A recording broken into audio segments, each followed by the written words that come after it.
प्रिय भक्तों, संतोषी माता की यह पावन कथा जो भी भक्त श्रद्धा और भक्ति से सुनते हैं, उनके जीवन से सारे संकट, धन की कमी, मानसिक अशांति दूर हो जाती है। प्रेम से बोलिए संतोषी माता की जय। आज शुक्रवार के दिन सुनिए संतोषी माता की व्रत कथा। एक बुढ़िया थी और उसके 7 बेटे थे। 6 बेटे कमाने वाले थे और एक बेटा निकम्मा था। बुढ़िया माँ 6 पुत्रों की रसोई बनाती, भोजन कराती और पीछे से जो कुछ बचता वह 7वें पुत्र को दे देती। परंतु वह बड़ा भोला भाला था, मन में कुछ विचार नहीं करता था। एक दिन वह अपनी बहू से बोला, देखो मेरी माता का मुझ पर कितना प्रेम है। बहू बोली, हाँ हाँ क्यों नहीं, सबका बचा जूठा जो खिलाती है। वह बोला, ऐसा नहीं हो सकता, जब तक मैं अपनी आंखों से ना देखूं मान ही नहीं सकता। बहू ने हंसकर कहा, देख लोगे तो मान लोगे ना। कुछ दिनों के बाद बड़ा त्योहार आया। घर में 7 प्रकार के भोजन और चूरमा के लड्डू बने।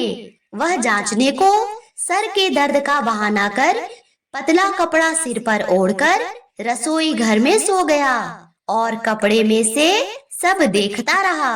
6 भाई भोजन करने आए। उसने देखा माँ ने उनके लिए सुंदर सुंदर आसन बिछाए, 7 प्रकार की रसोई परोसी। वह आग्रह करके जिमाती रही। वह देखता रहा। 6 भाई भोजन कर उठे। तब माँ ने उनकी जूठी थालियों में से लड्डुओं के टुकड़ों को उठाया और एक लड्डू बनाया। जूठन साफ करके बुढ़िया माँ ने पुकारा, उठ बेटा, 6 भाई भोजन कर गए, अब तू ही बेटा बाकी है, उठ और तू कब खाएगा। वह कहने लगा, माँ मुझे भोजन नहीं करना, मैं परदेश जा रहा हूँ। माता ने कहा, कल जाता तो आज ही जा। वह बोला, हाँ हाँ आज ही जा रहा हूँ। यह कहकर वह घर से निकल गया।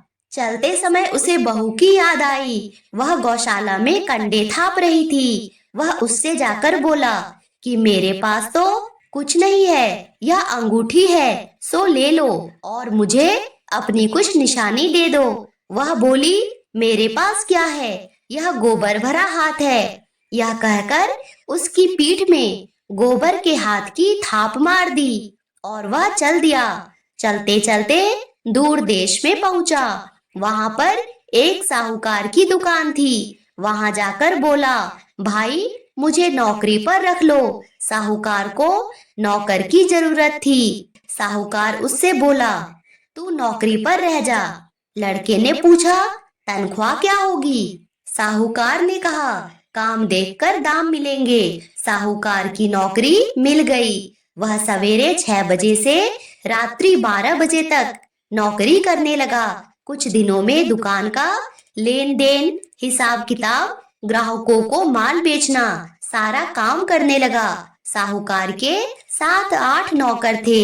वे सब चक्कर खाने लगे कि यह नया नौकर बहुत होशियार बन गया है। सेठ ने भी काम देखा और 3 महीने के अंदर ही उसे मुनाफे का साझीदार बना लिया। 12 वर्षों में वह नामी सेठ बन गया और मालिक सारा कारोबार उस पर छोड़कर बाहर चला गया। इधर बहू पर क्या बीती वह सुनो। सास ससुर उसे दुख देने लगे। सारी गृहस्थी का काम करा के उसे लकड़ी लेने जंगल में भेजते। इस बीच घर की रोटियों के आटे से जो भूसी निकलती उसकी रोटी बना के रख दी जाती और फूटे नारियल की नरेली में पानी। इस तरह दिन बीतते रहे। एक दिन वह लकड़ी लेने जा रही थी कि रास्ते में बहुत सी स्त्रियां संतोषी माता का व्रत करती दिखाई दी। वह वहां खड़ी होकर कहने लगी, बहनों यह तुम किस देवता का व्रत करती हो और इसके करने से क्या फल होता है। इस व्रत के करने की विधि क्या है। यदि तुम अपने इस व्रत का विधान मुझे समझाकर कहोगी तो मैं तुम्हारा बड़ा एहसान मानूंगी। तब उनमें से एक स्त्री बोली, सुनो यह संतोषी माता का व्रत है। इसके करने से निर्धनता, दरिद्रता का नाश होता है। लक्ष्मी आती है। मन की चिंताएं दूर होती है। घर में सुख होने से मन को प्रसन्नता और शांति मिलती है। निपुत्री को पुत्र मिलता है। पति बाहर गया हो तो शीघ्र आता है। कुंवारी कन्याओं को मनपसंद वर मिलता है। राज दरबार में बहुत दिनों से मुकदमा चलता हो तो वह भी खत्म होता है। कलह क्लेश की निवृत्ति हो, सुख शांति हो, घर में धन जमा हो, पैसा जायदाद का लाभ हो, और भी मन में जो कुछ कामना है वो सब संतोषी माता की कृपा से पूरी होती है। स्त्री कहने लगी, 1.25 आने का गुड़ चना लेना, इच्छा हो तो 5.25 आने का लेना, या 1.25 रुपए का भी सहूलियत के अनुसार ही लेना। बिना परेशानी, श्रद्धा और प्रेम से जितना भी बन सके सवाया लेना। 1.25 पैसे से 5.25 आने तथा इससे भी ज्यादा शक्ति और भक्ति के अनुसार लेना। हर शुक्रवार को निराहार रहकर कथा कहना और सुनना। इसके बीच क्रम टूटे नहीं, लगातार नियम पालन करते रहना। सुनने वाला कोई ना हो तो घी का दीपक जलाकर उसके आगे जल के पात्र को रखकर कथा कहना, परंतु नियम ना टूटे। जब तक कार्य सिद्ध ना हो नियम पालन करना, और कार्य सिद्ध हो जाने पर व्रत का उद्यापन करना। 3 मास में माता फल पूरा करती है।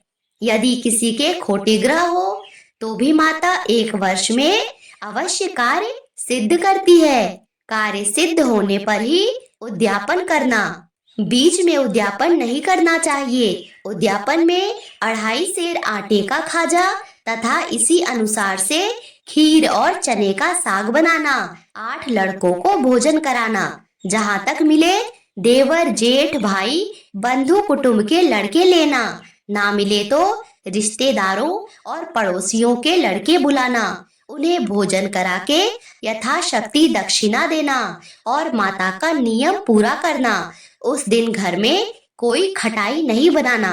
यह सब सुनकर बुढ़िया की बहू वहां से चल दी। रास्ते में लकड़ी के बोझ को बेच दिया और उन पैसों से गुड़ चना लेकर माता के व्रत की तैयारी करने लगी। आगे चली और सामने मंदिर है। यह सुनकर माता के मंदिर में जाकर माता के चरणों में लौटने लगी। इसके बाद वह माँ से विनती करने लगी, हे माँ, मैं निपट मूर्ख हूँ, व्रत की नियम कुछ नहीं जानती, मैं बहुत दुखी हूँ। हे माता जगत जननी, मेरा दुख दूर करो, मैं आपकी शरण में हूँ। माता को दया आई। एक शुक्रवार बीता कि दूसरे शुक्रवार को ही उसके पति का पत्र आया और तीसरे को उसका भेजा हुआ पैसा भी आ पहुंचा। यह देखकर जेठानी मुंह सिकोड़ने लगी। इतने दिनों में इतना पैसा आया, इसमें क्या बढ़ाव है। लड़के ताने देने लगे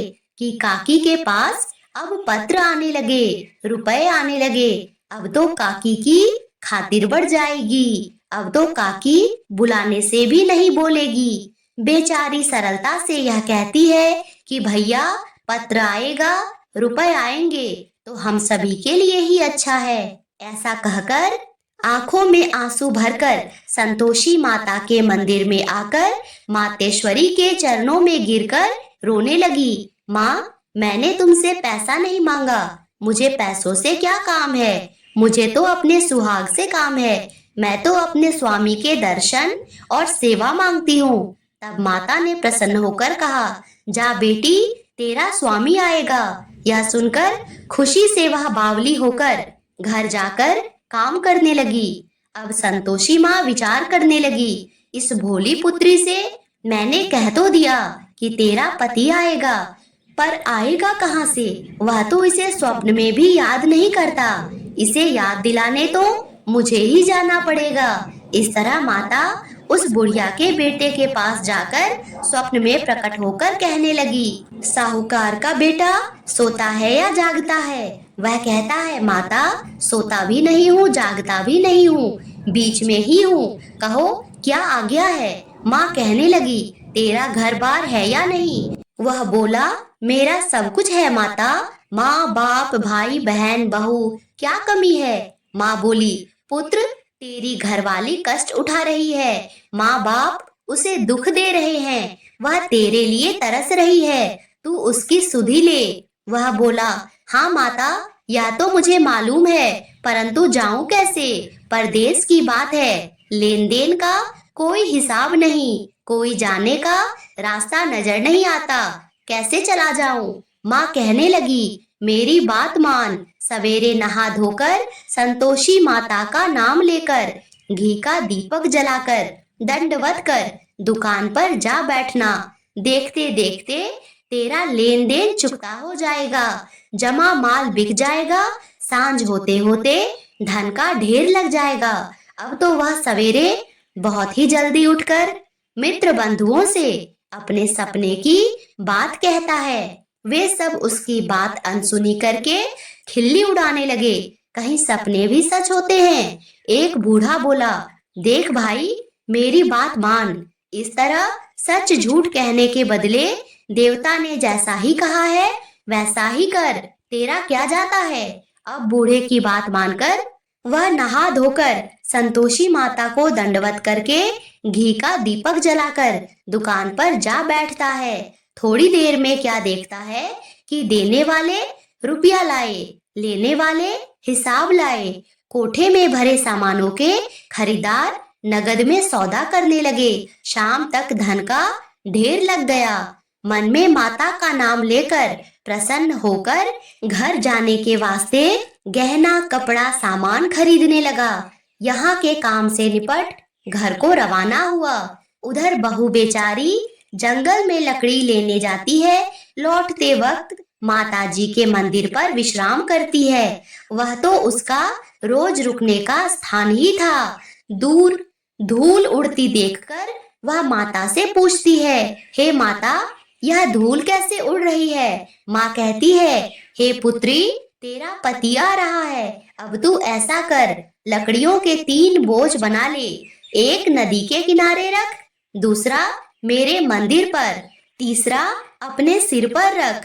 तेरे पति को लकड़ी का गट्ठा देखकर मोह पैदा होगा, वह यहाँ रुकेगा, नाश्ता पानी बनाकर खाकर माँ से मिलने जाएगा। तू लकड़ी का बोझ उठाकर जाना और बीच चौक में गट्ठा लाकर 3 आवाजें जोर से लगाना। लो सासू जी, लकड़ियों का गट्ठा लाई हूँ, भूसी की रोटी दो, नारियल के खोपड़े में पानी दो, आज कौन मेहमान आया है। माँ की यह बात सुनकर वह बहुत अच्छा माताजी कहकर प्रसन्न होकर लकड़ियों के 3 गट्ठे ले आई। एक नदी के तट पर, एक माता के मंदिर पर रखा। इतने में ही वह मुसाफिर आ पहुंचा। सूखी लकड़ी देखकर उसकी इच्छा हुई कि अब वह यहाँ निवास करे, यही भोजन बनाकर खा पीकर गांव जाए। इस प्रकार भोजन बनाकर विश्राम करके गांव को गया। उसी समय बहू सिर पर लकड़ी का गट्ठा लिए आती है। उसे आंगन में डालकर जोर से 3 आवाज देती है, लो सासू जी, लकड़ी का गट्ठा लो, भूसी की रोटी दो, नारियल के खोपड़े में पानी दो, आज कौन आया है। यह सुनकर उसकी सास अपने दिए हुए कष्टों को भुलाने हेतु कहती है, बहू, ऐसा क्यों कहती हो, तेरा मालिक ही तो आया है, आओ बैठो, मीठा भात खाओ, कपड़े गहने पहनो। इतने में आवाज सुनकर उसका स्वामी बाहर आता है और अंगूठी देखकर व्याकुल हो जाता है। अपनी माँ से पूछता है, माँ, यह कौन है। माँ कहती है, बेटा, यह तेरी बहू है, आज 12 वर्ष हो गए, जब से तू गया है तब से सारे गांव में जानवर की तरह भटकती फिरती है, कामकाज घर का कुछ नहीं करती, 4 समय आकर खा जाती है। अब तुझे देखकर भूसी की रोटी और नारियल के खोपड़े में पानी मांगती है। वह लज्जित होकर बोला, ठीक है माँ, मैंने इसे भी देखा और तुम्हें भी, अब मुझे दूसरे घर की चाबी दे दो, मैं उसमें रहूंगा। ठीक है बेटा, जैसी तेरी मर्जी। यह कहकर माँ ने चाबी का गुच्छा उसे दे दिया। उसे लेकर दूसरे कमरे को खोलकर सारा सामान जमाया और एक दिन में ही वहां राजा के महल जैसा ठाठ बाट बन गया। अब क्या था, वह सुख भोगने लगी। इतने में अगला शुक्रवार आया। उसने अपने पति से कहा, मुझे माता का उद्यापन करना है। उसका पति बोला, बहुत अच्छा, कर लो, अपनी खुशी से यह भी कर लो। तुरंत ही वह उद्यापन की तैयारी करने लगी। जेठ के लड़कों को भोजन के लिए कहने लगी। सबने मंजूरी दे दी, परंतु पीछे जेठानी अपने बच्चों को सिखाती है, देखो, भोजन के समय सब लोग खटाई मांगना, जिससे उसका उद्यापन पूरा ना हो पाए। लड़के खाने आए, पेट भरकर खीर खाया, परंतु बात याद आते ही कहने लगे, हमें कुछ खटाई खाने को दो, हमें खीर नहीं भाता, इसे देखकर अरुचि होती है। बहू कहने लगी, खटाई किसी को नहीं दी जाएगी, यह तो संतोषी माता का प्रसाद है। लड़के उठकर खड़े हुए और बोले, पैसे लाओ। भोली बहू कुछ नहीं जानती थी, सो उन्हें पैसे दे दिए। लड़के उसी समय उठकर इमली लेकर खाने लगे। यह देखकर बहू पर माता ने कोप किया। राजा के दूत उसके पति को पकड़कर ले गए और जेठ जेठानी मनमाने खोटे वचन कहने लगे। लूट लूट कर धन इकट्ठा कर लाया था, सो राजा के दूत उसे पकड़कर ले गए। अब सब मालूम हो जाएगा जब जेल की रोटी खाएगा। बहू से यह वचन सहन नहीं हुआ। रोती रोती माता के मंदिर में गई और बोली, हे माता, तुमने यह क्या किया, हंसाकर रुला दिया। माता बोली, पुत्री, तूने उद्यापन करके मेरा व्रत भंग किया, इतनी जल्दी सारी बातें भुला दी। वह कहने लगी, माता, भूली तो नहीं हूँ, ना ही कुछ अपराध किया है, मुझे तो लड़कों ने भूल में डाल दिया, मैंने भूल से उन्हें पैसे दे दिए, मुझे क्षमा करो। माँ बोली, ऐसी भी कहीं भूल होती है।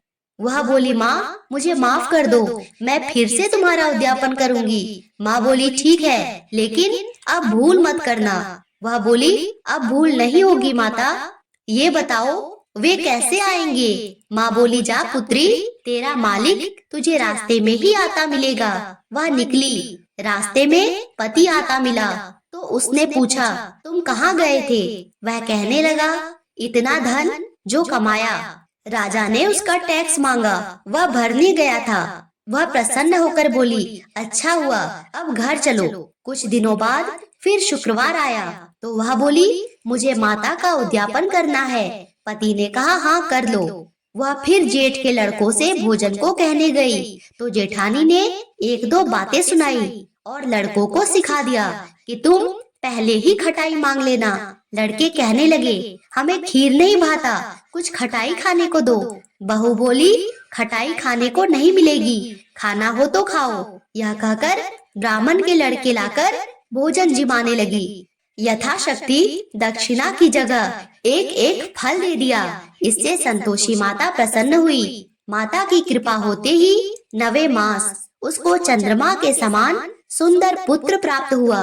वह पुत्र को लेकर प्रतिदिन माता जी के मंदिर को जाने लगी। माँ ने सोचा कि यह रोज आती है, आज क्यों ना मैं ही इसके घर चलूं, इसका आसरा देखूं। यही सोच विचार कर माता ने भयानक रूप बनाया। गुड़ और चने से सना मुख, ऊपर से सूर के समान होठ, उस पर मक्खियां भिनभिना रही थी। दहलीज में पैर रखते ही उसकी सास चिल्लाई, देखो, कोई चुड़ैल डाकिन चली आ रही है, लड़कों इसे भगाओ, नहीं तो किसी को खा जाएगी। लड़के डरने लगे, चिल्लाकर खिड़की बंद करने लगे। बहू रोशनदान में से देख रही थी, प्रसन्नता से पगली होकर चिल्लाने लगी, आज तो मेरी माता मेरे घर आ गई। यह कहकर बच्चे को दूध पिलाने से हट जाती है। इतने में सास का क्रोध फूट पड़ा। वह बोली कि इसे देखकर कैसे उतावली हुई हो जो बच्चे को पटक दिया। इतने में माँ के प्रताप से जहाँ देखो वहाँ लड़के ही लड़के नजर आने लगे। बहू बोली, माँ जी, मैं जिनका व्रत करती हूँ वही संतोषी माता है। इतना कहकर झट से सारे घर के किवाड़ खोल दिए और सबने माता के चरण पकड़ लिए और विनती कर कहने लगे, हे माता, हम मूर्ख हैं, अज्ञानी हैं, तुम्हारी व्रत की विधि हम नहीं जानते, तुम्हारा व्रत भंग करके हमने बहुत बड़ा अपराध किया। हे माता, बहू को जैसा फल दिया वैसा सबको देना। जो भी यह कथा पढ़ेगा या सुनेगा उसके सभी मनोरथ पूर्ण करना। प्रेम से बोलिए संतोषी माता की जय।